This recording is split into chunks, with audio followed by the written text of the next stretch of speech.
Okay, feeling that exam pressure? You know those tricky grammar questions on reported speech? They can cost you easy marks. But what if you could nail the core rules in just the next 5 minutes? Well, that's exactly what we're going to do. Let's dive in. So, here's our game plan. We'll start with why this topic trips so many people up.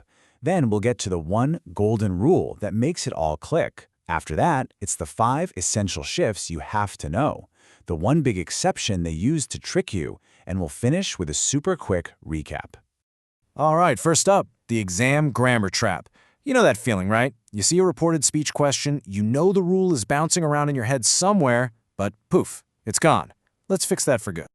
Yeah, this topic is a classic stress inducer. It's where tiny little mistakes can lose you precious marks. But here's the good news. There's a simple system to it. This isn't about luck, it's about having a clear method.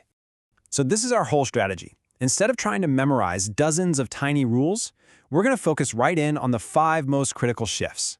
Seriously, if you can master these 5, you are set for pretty much any question they can throw at you. Now for the key that unlocks this whole thing.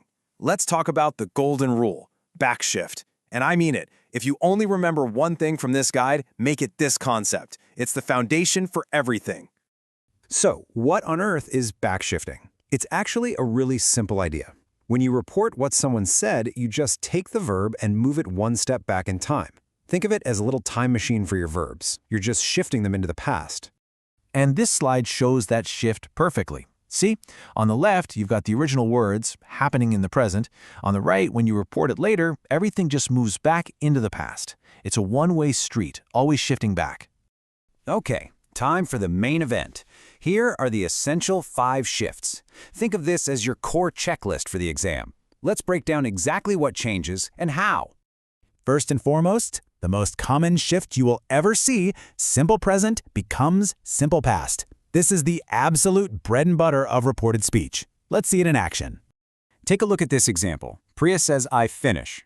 That verb, finish, is in the simple present. So when we report it, we just apply our backshift rule. Finish takes one step back in time and becomes finished. That's it. It's that straightforward. All right, on to shift number 2. What if the action was happening right at that moment? Well, the rule is just as simple. Present continuous just backshifts to past continuous. Check out what Frida said. I am buying. That am tells us it's happening right now. So to report it, we just backshift that little helping verb. Am becomes was. So am buying just turns into was buying. See? The logic is exactly the same. Let's move on to shift number 3.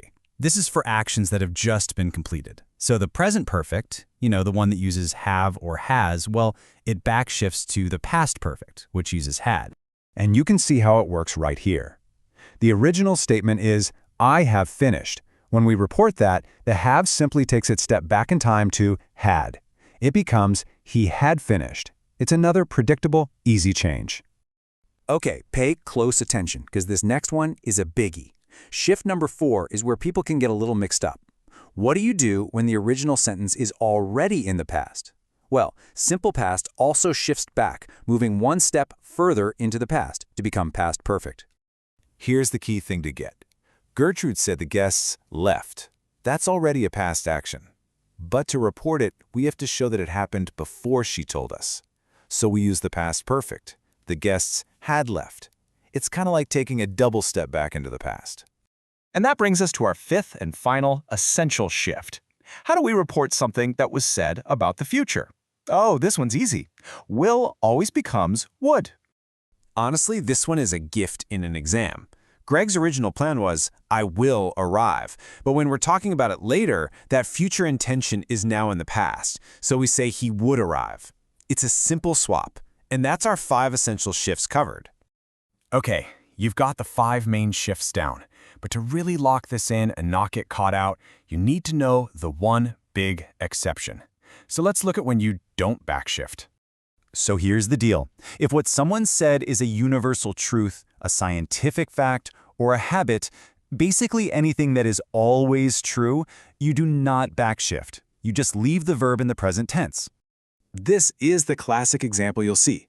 He might have said this yesterday or last week, but the sun still rises in the east today, and it will tomorrow, right? It's a permanent fact. So the verb rises stays exactly as it is. We don't change it to rows. Phew! We've covered a lot of ground really fast. So for our last section, let's pull it all together in a quick recap. This is your final cheat sheet. And here it is, everything in one place. Just look at the pattern. Every present tense moves to its past version. Simple past takes one more step back to past perfect, and will becomes would. This is the slide to screenshot and save on your phone. This is the core logic you need. So, there you have it. The golden rule of backshift, the 5 key changes, and the one big exception. You now have a clear, reliable system. It's not about random memorization, it's about understanding that simple one-step back idea. You're ready for this. Go ace that question.